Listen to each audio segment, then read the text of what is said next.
Hey, you've tuned into the GFree and Happy Show. Tonight I have a special guest. Her name is Caroline with sincerelycaroline.com, and she'll be talking about her new cookbook, Gluten-Free Revolution. So stay tuned.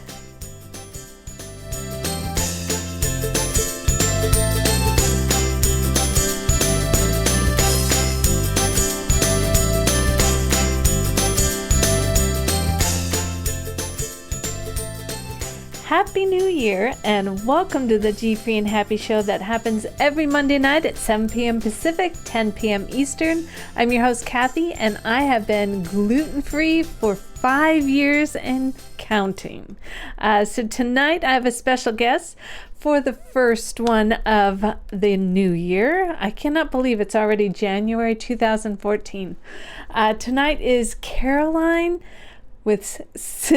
Hold on, let me get our website up too as I'm talking about it. Sincerelycaroline.com. By the way, check out this website. It's beautiful. It's got lovely, lovely recipes on it. She has a lifestyle section, a blog, fitness, everything. Tonight she'll be talking about her new book that came out January 2nd, and it's called Gluten-Free Revolution. And so we'll be talking to Caroline in just a few minutes. But first, episode 55 of hurry up, producer, of the GFree and Happy Show is brought to you by Oval Eye TV. And Oval Eye TV believes in building community through shared experiences. We produce professional live webcasts that bring tribes together. Visit ovaleye.tv today. So now we get to bring on Caroline. Hey, there she is. Hi. And before we get started here, tell me again how cold it is at your house. In Pittsburgh right now, it is 0 degrees and dropping. I haven't looked at my phone recently, but I know we're supposed to get into the negative 6, 7, 8, 9s tonight. So what did we do without phones to tell us about this stuff? I don't know. So welcome to a warm GFree and you. Happy Show. And tell us a little bit about yourself. Okay, well, like you said, I run the website sincerelycaroline.com. I have been gluten-free for 3 years now. I was diagnosed in 2010, so just past my 3rd year mark. And my site is a gluten-free lifestyle site, just like my book, The Gluten-Free Revolution. I focus on the whole beautiful lifestyle that we live. So while I am gluten-free, and a lot of my readers are, we talk about fitness and beauty tips and even some home do-it-yourself crafts and things like that, just to kind of give people an idea of what it all entails, not just eating gluten-free. So, but of course I love the food part of it and the recipes and everything like that. The gluten-free thing, I mean, it's great. We have to live that way, but actually a lot of your food is like whole food too. It's not just, the gluten-free stuff. Right. So where is it that you live? I live in Pittsburgh, Pennsylvania. Yeah. Thanks. So we're chilly over here right now. And when did you write this book, by the way? So I started writing it. I got the offer to write it last February, and I had the first draft done by May, and it was out. Being ready to get published in September, this past September. So, and then it just came out in January, so last week. Congratulations on that. Yeah, thank you. And so let's talk about this. And I have it in the background, the Gluten-Free Revolution here, and it's got a gluten-free pizza on the cover. Yeah. It looks delicious. Yeah. And it says, the balanced guide to a gluten-free lifestyle through healthy recipes, green smoothies, yoga, Pilates, and easy desserts. Right. So tell us some of the things that are in this book. Okay. So obviously the recipes are the mainstay. They're the things that, a lot of people are buying the book for, is the recipes and the food and everything.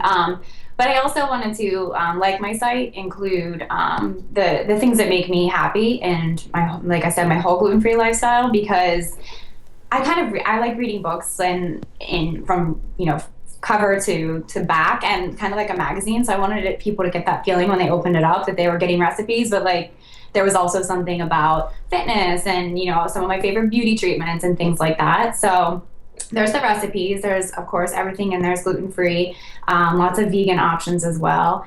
And my theory with recipes and food in general is that I say to everybody, you can have your green smoothie and your gluten-free brownie too, because I'm all about balance. I don't believe in, I have a tendency with my personality to be all or nothing. So I had to learn with my food that it was okay to have the brownie or the cake every once in a while and still be considered healthy. And that balance is really important to me. And so that's where, after the recipes and so forth, the fitness comes in, and just teaching people more about the things that can make them their whole lifestyle healthy, outside of food, and the things that make me happy. So it kind of just, I'd say probably about 75% of the book is food and recipes and what I keep in my pantry and so forth. And then the rest is fitness and, like I said, some do-it-yourself beauty treatments for you to make at home. So exactly when did you come up with this? I mean, so it's almost like I got Giada for Giada's new cookbook not too long ago for some family members. And it has kind of the lifestyle in the book. So I like that you've done that, especially it seems like the younger generation, that's the way you want it. You want it all in one book too. Yeah. So do you have skincare in your book too? Yeah, there's a couple different treatments that you can make at home, and then I also talk about my favorite gluten-free products, because I get a lot of questions about what toothpaste I use or lipstick, and I'm huge with my lip gloss is like my thing. I have to have it. So I talk about, different lip glosses that are safe for us, especially, you're putting that on your mouth, for people that have celiac disease or even a gluten sensitivity. You got to use something that's gluten-free. So I talk about the products, and then I also show people how to make a few treatments at home. There's one for a coffee scrub that's for your whole body. And then there's another one that's for a green tea scrub that's for your face, and just how that benefits to get you that glow that everybody wants. So I like the glow. And a coffee scrub, I mean, can you just quickly tell me a little bit about it? I mean, I'm from the Northwest here where Starbucks is from. Tell me what this coffee scrub is. So it's basically some oil, sugar, like a raw sugar to give it a little more of a grainy texture, and then some ground up coffee, and you just mix it together. And supposedly it's really good, especially in those areas where we get cellulite and things like that. It gives everything a little boost. I don't know if that, I don't know if you see tomorrow you're going to see a giant difference, but it does tighten up the skin, and it kind of just makes everything look nice. So I kind of use it as an all over body scrub on my elbows and things like that, where, you get rough patches, but it smells amazing. So it wakes you up in the shower. Oh my goodness.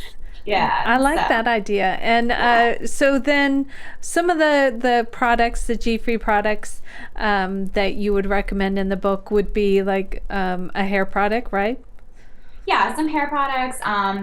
I love Desert Essence face products. They're mild enough for my skin, and I love them because they're gluten-free. And a lot of times I get questions from people about that, and they'll say, well, it's on your skin, does it matter? But I do run into a lot of people, myself included, who have skin reactions from a product that has oats in it or wheat in it or something like that. So for me, I always say, if you can find it, and there's so many great gluten-free products out there, it's not worth the risk, So yeah, so you find that kind of stuff in there, and then like I said, the toothpaste and the lip gloss and things like that. So what's the toothpaste that you recommend? I didn't know. Honestly, you can use a lot of the Crest products, if you just want to go mainstream, are gluten-free. I always tell people to check, and the link's in there for that. But then there's also one that's a botanicals one that is a little more all natural. You can find at Whole Foods. Yeah, they make a really nice gluten-free toothpaste as well. But like my husband uses a regular Crest toothpaste, and we know it's gluten-free, and we use that, So it doesn't have anything extraordinary. Yeah. All right. So then we talked about some scrubs. We talked about the beauty products. Let's talk about a dessert that you really like that's in the book. That's tough. Probably there are two desserts in the book that are my favorite for different reasons. There's one that is just a really basic. They're nut clusters that have drizzled chocolate on them, and I like them because I eat something sweet probably every day, but I don't always make it something like cake or brownie. I try to make it something that's a little more on the healthy side. So at least with that, I'm getting some healthy almonds and some nuts and things like that with a little bit of chocolate. So I like that for that reason. But then if I'm going to go to the dark side, then probably my banana peanut butter cupcakes are my favorite. They're a banana cupcake with peanut butter icing, and Ooh. they're kind of ridiculous. So The peanut butter ice cream, real fast. Okay, so that would make me, well, it's making my mouth water. What's in the peanut butter frosting, if you don't mind me asking? it's peanut butter frosting. Let me see if I can remember off the top of my head. It's peanut butter. There's some confectioner sugar, a little bit of a coconut shortening, palm shortening, or Yeah. vegetable shortening. And I want to say maybe a little dairy-free milk. Nice. But I think And that's then it. just It's like whip easy. it up and put it on. Oh, Yeah, whip it, and I you can pipe it and make it look pretty, or like sometimes we'll just like take a spoon and put it on. It tastes just the same, but yeah, and then the whole thing is vegan, the icing and the cake also. So the cake is made with a flaxseed egg combination. It's not really eggs; you whip them to make them fluffy like oh, eggs. I've seen that. I haven't Yeah, tried that yet. yeah, so that's the cupcakes, and those are one of my staples. They're things that's something I take to parties or I take to markets to let people sample because I love giving something to somebody and them saying this is gluten free or this is vegan and they It's can't good believe for it. you, and it's a Yeah, cupcake. I love that. I So actually want that recipe, and right now I can eat everything because I'm still hungry. yeah. And then the nut clusters too, the chocolate. You just melt chocolate with that, maybe some Yeah, oil or. it's the nuts are they hold together with a brown rice syrup, and then the Oh, chocolate yum. you can melt and just drizzle over it or dip them in it. But yeah, the nuts are just like I think I have 3 or 4 different kinds of nuts that you mix together with a brown rice syrup, and it sticks together nicely, and then drizzle the melted chocolate on top, and Oh, okay. Then one other thing. Let's see. What's one of your favorite meals that you have in there? oh, favorite meals. Honestly, right now. In the book, there's a rainbow quinoa salad. It's not a meal necessarily, but my husband and I make a huge bowl of it at the beginning of the week. And lately, I feel like we've been making it every week and just kind of scoop from it. And it's a great side or something like I'll eat for a quick snack or something. And it's quinoa and chickpeas, blueberries, 3 different kinds of fresh peppers and onions, and just a really light dressing. And it keeps really nicely in the refrigerator. And it's really filling. So I love having that on hand. But I've seen meals. that. Did you have that on your Facebook page? Yeah, well, I did a version of that for Thanksgiving. So the one in the book has blueberries and almonds in it. It's a little more summery, probably because the time of the year I was making it was summer. And then the one on my Facebook page, yeah, or and Facebook and on my site, I did with cranberries and some more seasonal herbs. So there's sage and thyme in there, and then some toasted walnuts and pecans. So it's really good. It's my favorite. Oh, sounds wonderful. And then how about a breakfast? Breakfast. Probably there's a goat cheese and asparagus egg cups. They're Oh, quiche cups in the book, and you just pour them into like a 12-cup muffin pan. okay, And wait, that's somewhere too. That's on your, is that on your Facebook page too? that right now is on my Okay. Facebook page. It was featured by Jennifer Fugo from Gluten Yeah, Free School today. that's where I Yeah. saw it because I read So that. yeah, so it's a free recipe that everybody can grab. Yeah, it's up on my Facebook page today. But yeah, I love those because you can have them, all in one sitting if you have a party or something like that. We love hosting brunch, so that's something we're constantly making quiches and things like that. Or, like I said, it's a good thing for prepping at the beginning of a week, and you just have them and you can grab them and go. So And they're individual. yeah, little Yummy. cups. Yeah. I'm hungry now. I just ate dinner, so I'm good, but I know the feeling. All right. So, is there any fitness stuff, any fitness tips in this book too?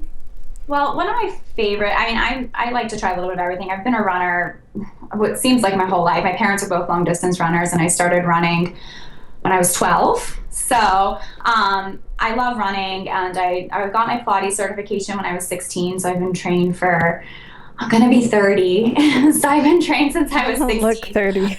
More than coming up on 15-ish years.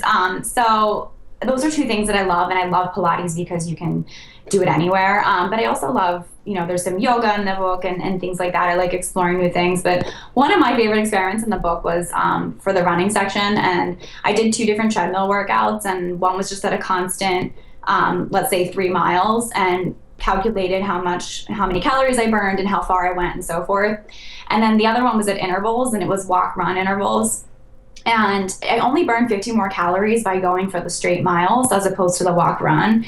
And my thing with people is always, like I said in the book, like, eat one less dessert. Like, that's easy. 50 calories is no big deal. And for me, when I'm teaching people about running, that's so huge because it's really hard to say to somebody, go run 3 miles as opposed to run for 2 minutes, walk for 2 minutes, or something like that. It seems a lot more attainable. So that was one of my favorite things for myself. It was a good affirmation, for what I believe in. And I think it's cool for people who are just getting started. So that's a very good one. And my daughter does the intervals too. yeah. She really enjoys those.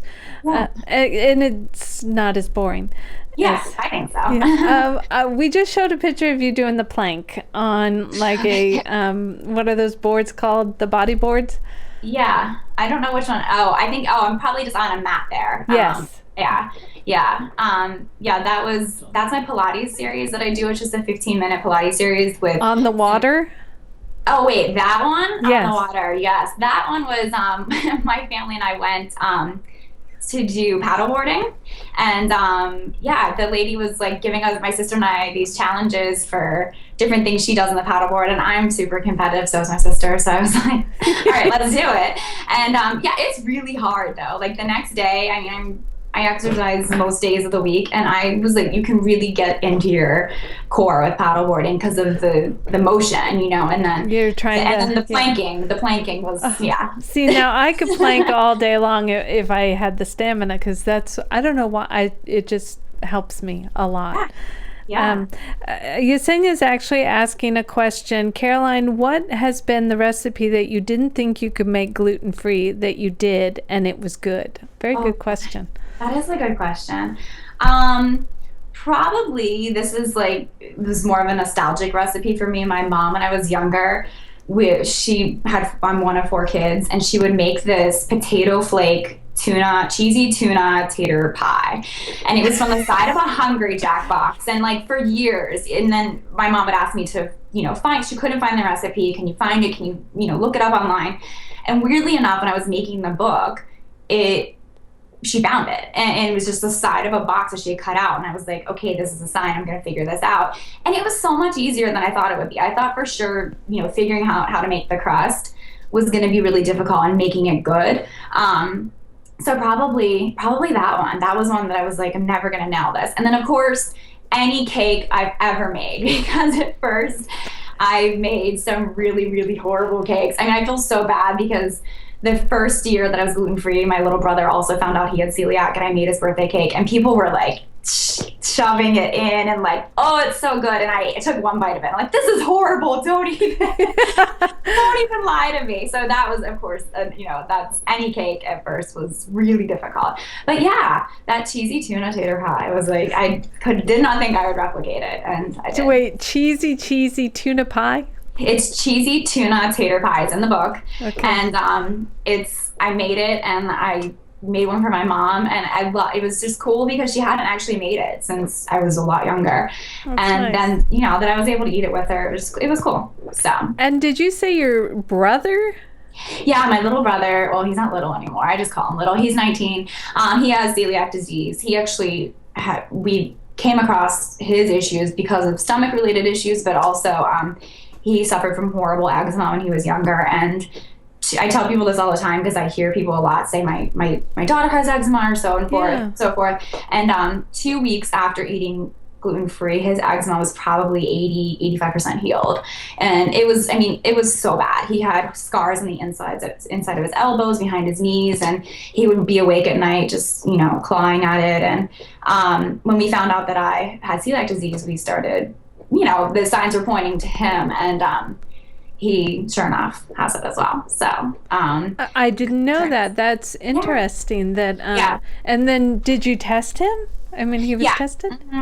Yeah, he was tested for it. At first, he was going to do the gluten-free because we thought this might be something, but he waited and was tested. I know some people have had the experience where they've gone gluten-free and want the test and have to go back and eat gluten, and it's really painful. Yeah, I won't do it. So luckily we knew that that was something he shouldn't do. So he kind of just suffered for a little bit and got the test, and he found out that he had celiac. And it's honestly, like, for me, I say this to him all the time. I'm so proud of him, because at that time he was 17. If at 17 someone said to me I couldn't have an Oreo again, I would have been like, you got to be kidding me. And he never looked back. He has never really whined about it. He's never cheated. He's never had a weak moment of, and I'm shocked. I'm so proud of him, because eating gluten-free can be, I mean, once you feel better too, it's like, I'm never going back. So I totally understand him. Good for your brother, though. And I thank you for sharing that. I didn't know that. Yeah, I think it's interesting. Now, there's one more thing I want to ask you before we go, and that's it's a proud moment for you. Back in October, I think I saw on your Facebook page that you graduated from you are a health coach now. Correct. Yeah. Tell us a little bit about that, because that's pretty exciting. And I took a picture of your certificate, so it's showing right now. Good. So what are you going to do with this health coach certificate? Well, so I went to the Institute of Integrative Nutrition, IIN for short. It's a tongue twister, so I always say IIN.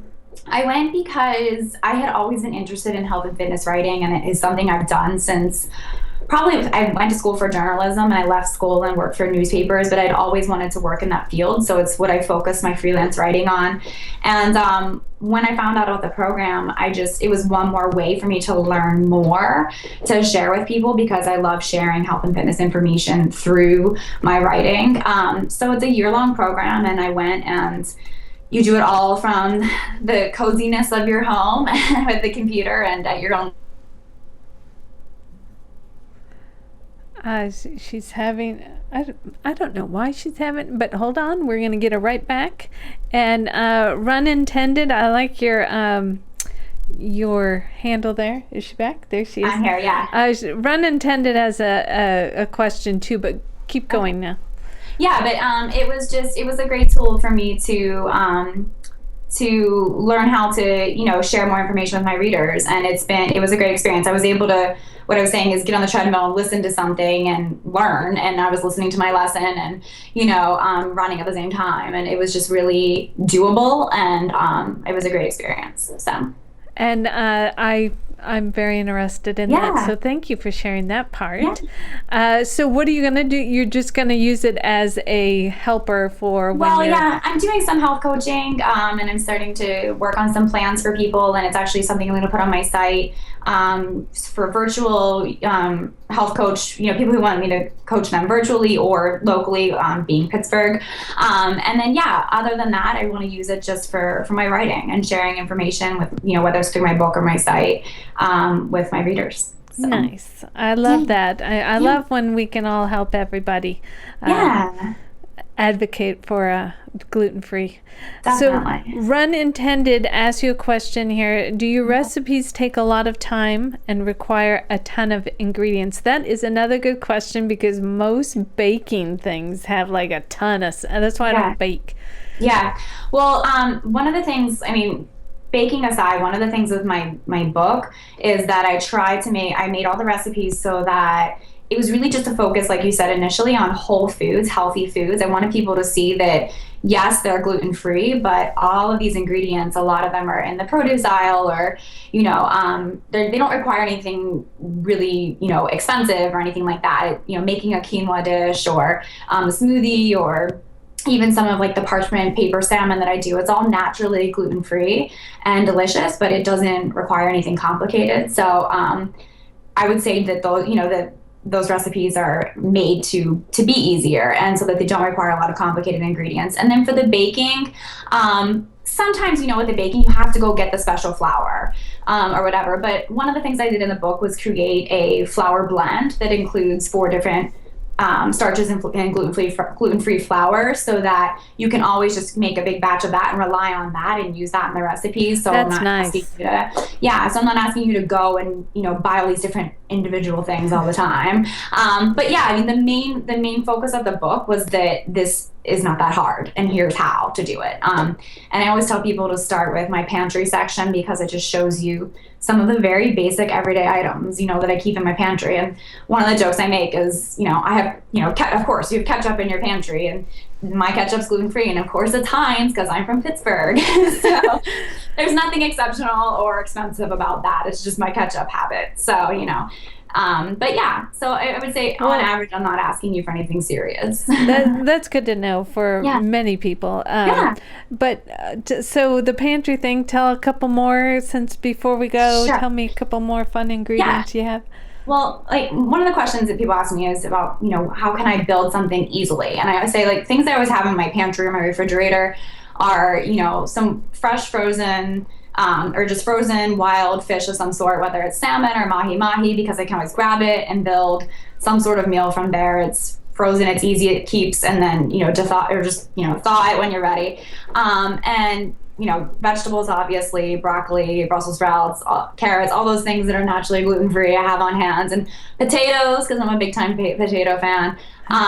Those are all things that I have on hand. And then some of the special ingredients that I keep on hand are like a gluten-free soy sauce or tamari, or, all of the oils that we, different oils we use, like safflower, olive oil, or grapeseed oil to make different dressings or marinades and things like that, and fresh herbs. And again, nothing super complicated, just things that make a meal healthy and delicious and, naturally gluten-free, which is always a good thing. So it is always a good thing. Yeah. I'm just looking through your website as you're talking to, and before we leave, you guys need to look at sincerelycaroline.com. There's a DIY pumpkin face mask right here that looks I look really gorgeous in that picture. I love it, but I have some pumpkin left over from the holidays too, and you've got a lot of great information in your blogs on the lifestyle thing, and I think that's the most. And an interview with Afterglow's Kristen Adams, and that looks like a great thing about your That's beauty. some of the makeup that I love. Yeah. So. All right. So and by the way, Yesenia on the chat was saying that she's going to try the planks in the pool first, and not on the lake. Do it. Go, girl. Okay. So tell us where we can find you, and if you have any events happening. Yeah, I have some events coming up in Pittsburgh. On actually this Saturday, January 11th. If you're in Pittsburgh, I'll be at Lululemon Ross Park. And then later in the month, on January 24th is a Friday, I'm partnering up with South Hills Power Yoga with LA Finfinger. She's one of the people that's featured in my book, and we're doing a free 1-hour complimentary yoga class, some book signing, and gluten-free goodies and things like that. But I have a big list of events on my site. You can find the tab and just navigate quickly. I'm going to be in Ohio in February, so I'm looking to connect with people, and all that stuff is super exciting. I love getting to have face-to-face interaction. So. And all at the bottom here, at the lower thirds here, it's got sincerelycaroline.com. She's on Facebook as your Facebook handle is different than what's your... My Facebook is Sincerely Caroline, but it's facebook.com/the Sincerely Life, because Sincerely Caroline was taken. So I couldn't believe how many Sincerely Carolines there were. I know. I couldn't either. I thought it was super, super original. So I know. And then you're on Twitter as Sincerely Caroline, right? Or Sincerely CSK. Yes. So follow her, and I follow her on everything. Plus, she's on Instagram too, so check her out.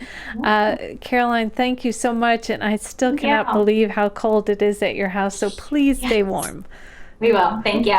Okay. Thanks for being a guest. Yes. Bye. Thank you. So that was a fun show getting to know Caroline. Please check out Gluten Free Revolution. It's on her website. It goes to, I believe, Amazon. Check it out. Follow everything she has on her Facebook, Instagram, and Twitter.